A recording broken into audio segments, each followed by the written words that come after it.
we launched the trial of our CBDC project. It was indeed a landmark moment in the history of money, in the history of currency in our country. Going forward, it will be a landmark moment. It will be a landmark achievement so far as the functioning of the entire economy is concerned. So in that sense also, it's going to be a major transformation of the way business is done, the way transactions are conducted. The governor is not indulging in an exaggeration. This is a transformational moment. India's digital currency, not crypto, central bank digital currency is here. At the moment, only 9 banks know how it works. That's because the Reserve Bank has selected these 9 banks, SBI, Union, BOB, HDFC, ICICI, Kotak, Yes, IDFC and HSBC, to participate in an experiment, in a pilot.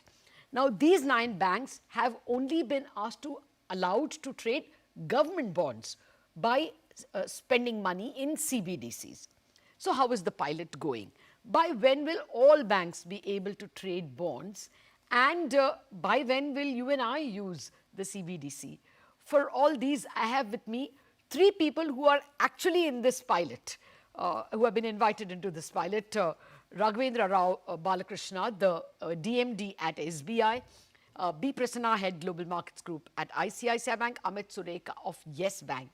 Also joining us is Venkat Nageswar Chalasani. He's former SBI DMD, was in their treasury and also a board member at CCIL. The CCIL is the body which acts as an exchange for bond trading. Okay, so I think we have the most appropriate set of people to describe what happened to us. Let me start the discussion with you, Mr. Balakrishna. If you can tell us just what is happening in the pilot. I mean, I assume you have to first transfer your rupee account in RBI, transfer the money into a CBDC account, into a digital currency account? Yeah, what we did is that initially certain amount, which is lying with RBI under our CRR quota, we have transferred to an RBI NSDO CBDC account. There is a digital account, exact money we transferred some X amount. It has been created in our CBDC digital account in the form of e-rupees. And once that platform is live at yesterday, we, among with other 8 banks, total 9 banks have participated. The bank, we did the first deal. The bank who want to do some trade with us, they bought from us, they sold, and we bought from them. What we did is that equivalent amount money, it has been credited by them to our CBDC account. And we, parallelly it happened, our concerned security is debited from SGL account and transferred to their account. So settlement is instantaneous and we can able to see our balances in digital currency instantly updating. Okay. Prasanna, can you add anything to this? I was told that the NPCI is involved, that the CCIL was also involved. I thought we were going without CCIL's help, but CCIL's screen was also used. Any more details you can give as to how this is working? Yeah. So first of all, Lata, I think compliments are due to the Reserve Bank for thinking through this case and deciding to do this pilot for wholesale CBDC and using government securities as the first use case for really using the digital currency. And when it comes to payment and digitalization, I think as a country, we are way ahead of the world and in terms of person-to-person payment or even person-to-merchant payments. And I think something like that is going to be hopefully happening on the wholesale front as well. So like Raghavendra described the process pretty clear. I think what has happened is banks have opened a separate CBDC account with the Reserve Bank. And apart from their normal, INR current account that we have, and the SGL account for the government securities is the same SGL account that we already have. Yeah. But now, like you said, NPCI, there is now an NPCI portal which has been created that allows banks to put in requests for converting their INR balances with the RBI from their current accounts to the respective CBDC account and vice versa. And again, you said there is a separate Indiazome environment which has been created by CCIL, where these 9 banks who have been chosen have been a part of the, have been given that environment. So start of the day, the banks convert the INR into CBDC. And once they have the CBDC balance, they can actually trade on this pilot Indiazome on stocks on which the banks have a clear balance. The trading is actually through the platform, the RFQ platform, which is built by CCIL, and it is bilateral. There is no CCIL guarantee for the trades which are happening on that. They settle gross, but they settle instantaneously. So in this environment, actually, Lata, we are actually going from a T+1 settlement in the current process, from what you can probably call as a batch processing that happens at the end of one day where net settlement happens, to a T+0 and instantaneous settlement.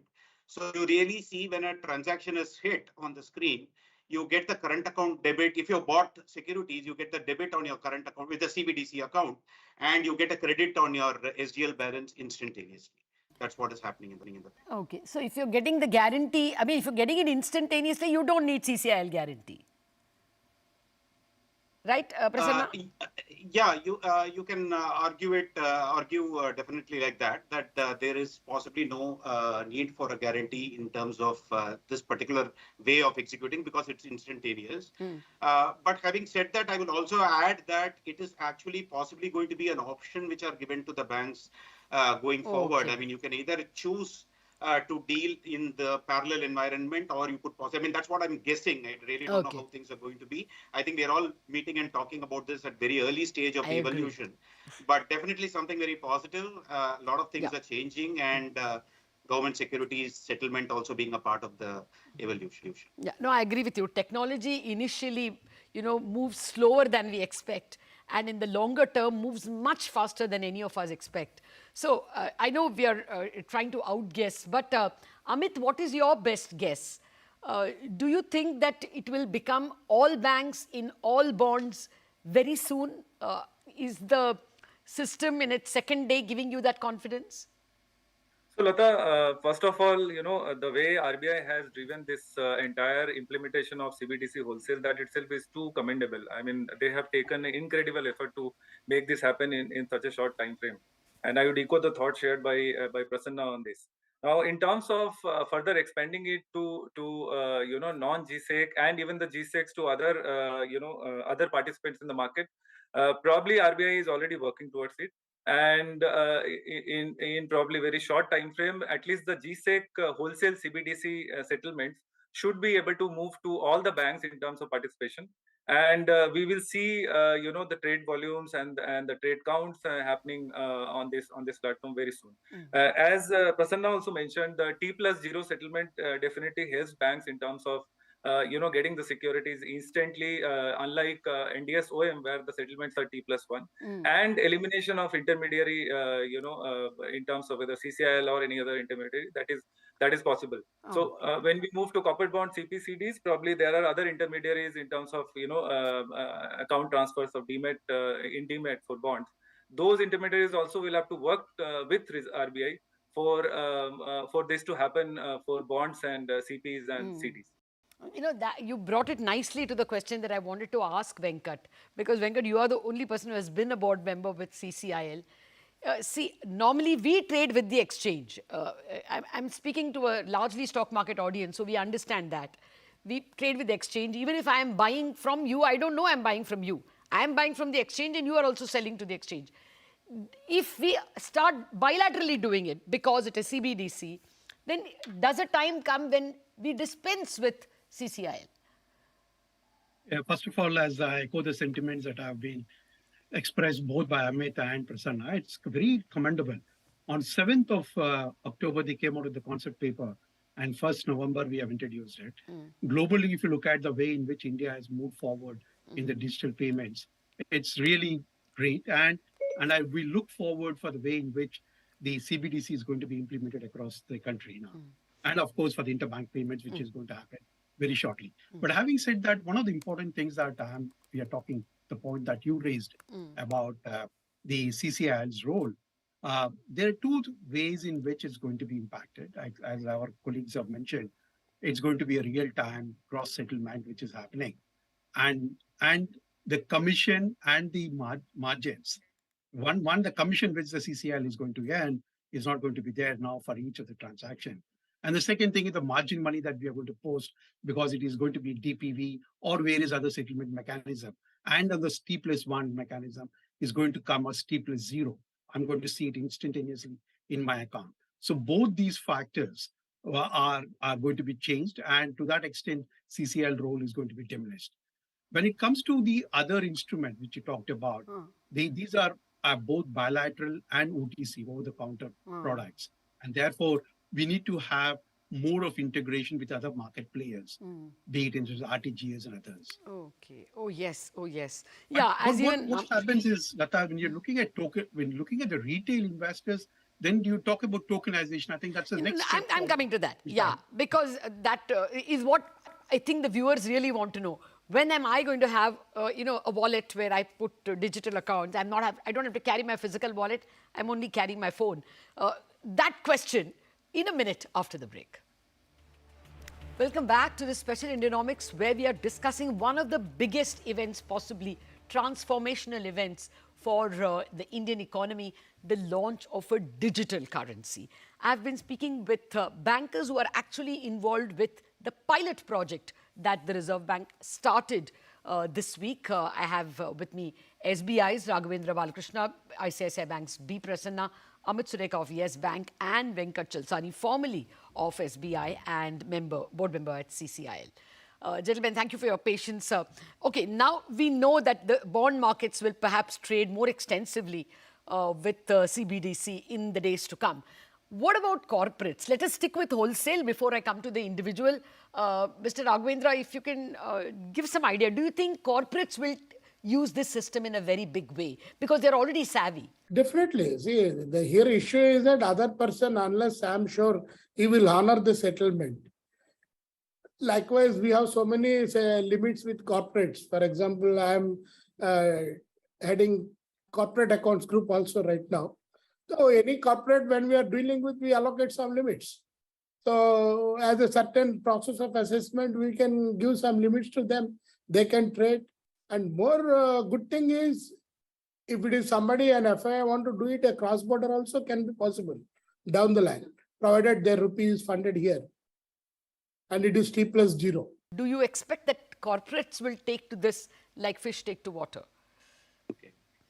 So Lata, I think your second question first. I think the motivation for CBDC world over has been broadly cost reductions and increasing efficiencies, shifting to a cashless economy, possibly easing cross-border flows, easier remittances, and an alternative to private cryptos or stable coins at the end of the day. I think this is RBI's answer to stable coins.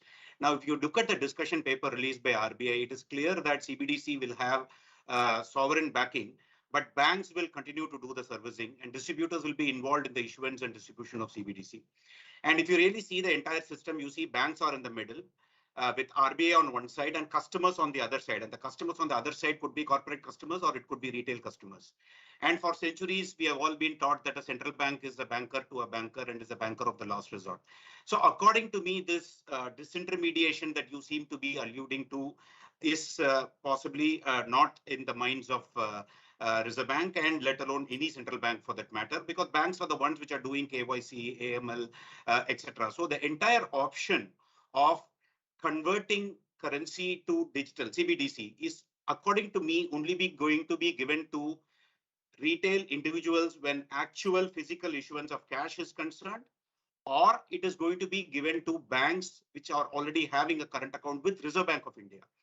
When it comes to corporates which are having a bank balance or which are having, I don't think this is going to be an option at all, because I think it's quite clear that the discussion paper also points out to the fact that they don't want to be disintermediating the banking system. And if you look at the narrative globally about how CBDC is developing, all the central banks have been saying that we don't really want to disrupt the banking system and we don't really want to go that route because the banking system is performing a role.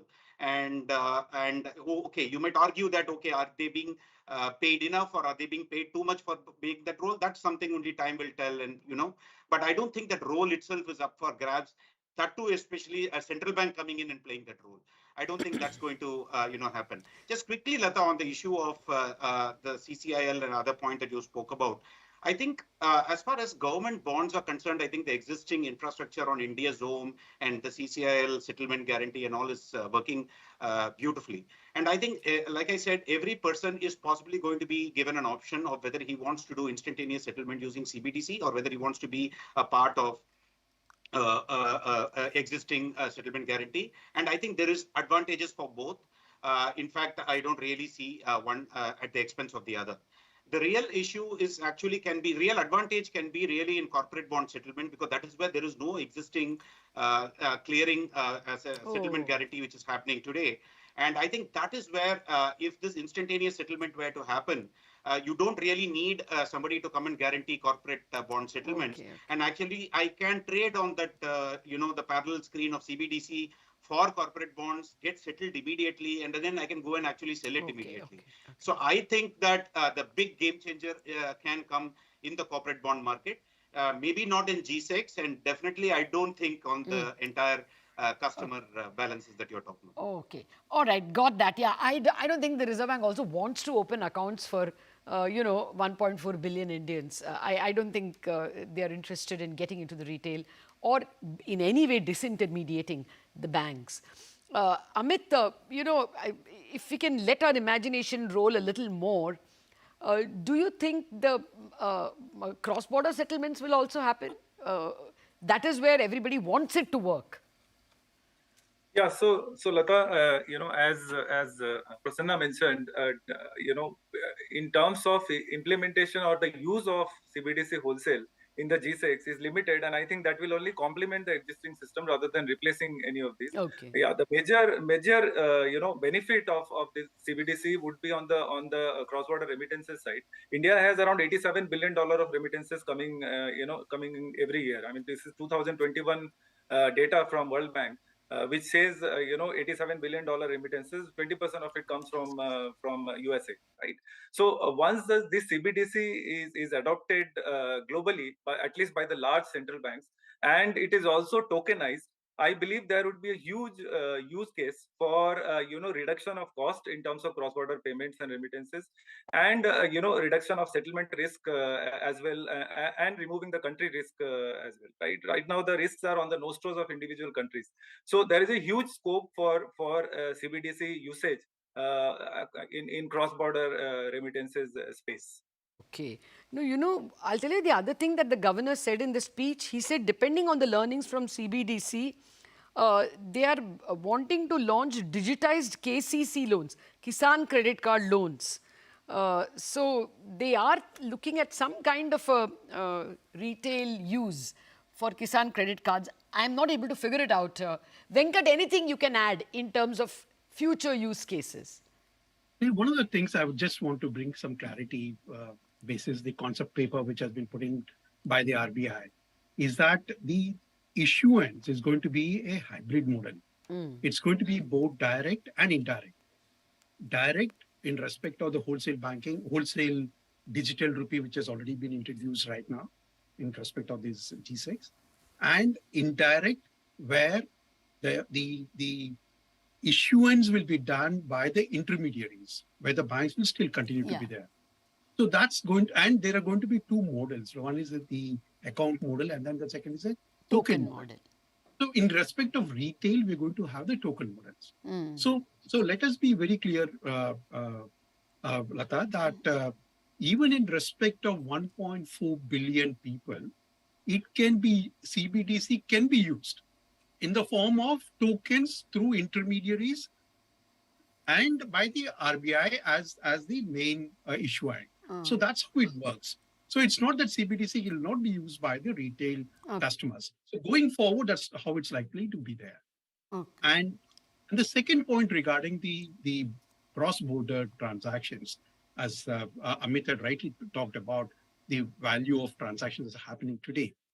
But the pilot projects are happening in two places. You must be aware, one in where China, Hong Kong, and even UAE and Thailand, together they're working on the cross-border transactions that's happening. Because one of the biggest challenges that's going to be there is interoperability of these systems. And exchange, instant Exchange rate. the Yeah, exchange rate. correct. So that is something that needs to be worked out. Yeah, no, it has to be Once worked out. No, I agree with you, Ex- Venkat. I'm sorry, my producer is prompting me to wind up. I agree with you that, even we are in discussion with MAS of Singapore and trying to make our UPI talk to their PayU. So maybe all these experiments, rupee trade, why only rupee ruble, is all being contemplated. Hopefully, it will lead to something very quickly. Prasanna, do you think it will work at all for retail? The sheer extraordinary success of UPI should mean I don't need CBDC. No, I can pay you today. If you and I share a cab and I have to pay you, I can Google Pay it to you. Do you think the extraordinary success of UPI may make retail CBDC unnecessary? Prasanna.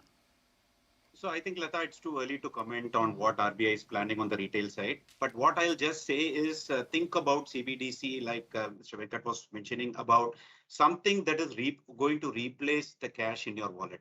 If you are a person who are using cash and you are willing to look at it from a digital form, that's going to help you convert that hard currency cash that you are carrying in your pocket, and you will be possibly given CBDC through intermediary like your own banking app and things like that. So when it's like saying that when you draw cash from your banking account, your bank will be debited and you will get that hard cash in your hand. Similarly, when you do this transfer, your bank account will be debited and your CBDC account with RBI will get credited. So it's only replacing the cash that you wanted to hold in the first place and does not look at replacing the deposits in any case. RBI has been very clear about it. So that's one thing that you need to keep in mind. And I think, yes, retail UPI has been a great game changer for retail. So the incremental advantage of CBDC at the retail place is going to be far lesser. I agree with you on that. But the advantage it will bring to the wholesale part and to the fact that blockchain as a technology is the underlying one which is actually facilitating this instantaneous settlement. Think about it this way. If you're able to get instantaneous settlement on GSEX, and if it's later on taken to the cross-border and you're able to get instantaneous settlement on currency conversions, then you don't need to go through SWIFT, hopefully at some point of time, and maybe all those things can become much easier. Yeah. So I think that's where we should leave it and look for further measures. I know. If you start thinking too much about it, it'll become Alice in Wonderland. But for the moment, there has been a wonderful start. Let's see where we go from here. Thank you very much, Mr. Raghavendra, Prasanna, Venkat, and Amit, for giving us some idea of how things have fashioned on the CBDC front.